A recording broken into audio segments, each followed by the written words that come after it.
Hey guys, it's Libby. We are standing today, so you're seeing a little higher up section of my bookshelves. This is where Harry Potter lives. It's also where the Philip Pullman books live. Terry Pratchett's up here. I've definitely noticed, this is random, but a lot of my big series are on this shelf, which is the second half of the alphabet, and a lot of like individual standalones are on this shelf. That's just how it worked out. So I wanted to talk a bit about my reading plans for 2018. I have gone back to the goal of reading 100 books on Goodreads. In 2016, I tried and I failed, and I'm sure most of you have never failed at your Goodreads challenge, so you don't know what happens when you fail, but like Goodreads just sort of refuses to acknowledge it. They're like, you know, let's not talk about that. So when you go to my page in a little sidebar where it shows your Goodreads challenges, it's like, Libby exceeded her goal in 2014. Libby exceeded her goal in 2015. Libby exceeded her goal in 2017. And I'm like, I don't mind acknowledging that I didn't read 100 books one year. Like, leave it up there, please, so I can click on it and see the books I read that year. Jeez, Goodreads. Anyway, so slightly traumatized by that, in 2017, I only had 70 books to read. I ended up reading like 84 or thereabouts. I'm trying to get up to 100 again this year. One of the reasons is that I'm planning to read the Death Note series, which is a 13-book manga series. So that's like 13 books, kind of will take you the same amount of time as one or two. And also, failing that, George Bernard Shaw wrote a lot of one-act plays. So a year from now, in the final week of 2018, I may just be reading all of George Bernard Shaw's one-acts. We'll see if it comes to that. But this year I have quite a structured reading plan, at least for my physical books. The first thing you should know is that I organize my shelves alphabetically by author, and then within author by publication date, with the exception of Terry Pratchett's Discworld series. Those are organized by sub-series, and within the sub-series by publication date. But anyway, basically what I'm going to be doing is I'm going to be just reading along my shelves. Now, I did sort of start to do this last year, so last year and in this month of January, I'm gonna be finished with all the things I want to read on my top shelf, all of my A, B, and a little bit into my C authors. And then in the next month, I'm just gonna continue along the second shelf.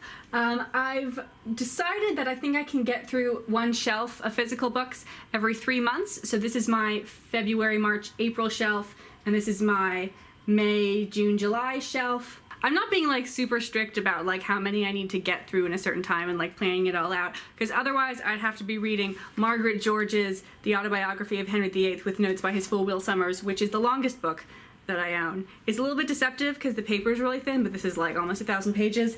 And I'd also have to be reading The Complete Brothers Grimm in the same month. And that, like both of these, are like books I would dedicate an entire month to.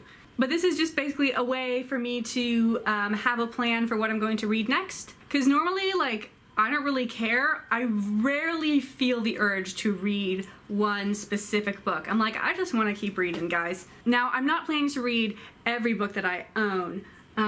You might be able to see, but it's dark in here, so maybe not. But some books I've pulled forward a little bit, and then some books are flush with the shelves.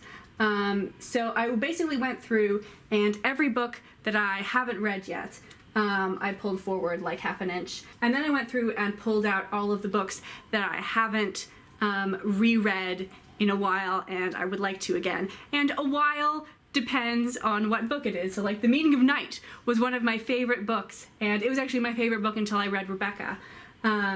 But I haven't read it since joining BookTube. I haven't read it in like 5 years, and I used to read it all the time, and I'm like, I need to reread The Meaning of Night. And then Maurice, I read like last month, and I'm like, you know, by the time it gets around to April or whatever month I'm reading in this shelf, I think I'm gonna want to read Maurice again.